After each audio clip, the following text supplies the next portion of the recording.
ঢাকা জেলার দোয়ার থানার মধুচর গ্রামের ১০০টি নতুন পাকা ঘর পাচ্ছে অসহায় ১০০টি পরিবার।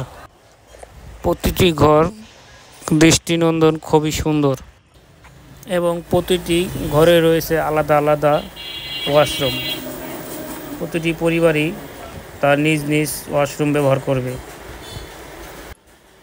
এতে করে যার যার অবস্থান থেকে সবাই একই সাথে পরিষ্কার পরিচ্ছন্নতা বজায় রাখতে পারবে।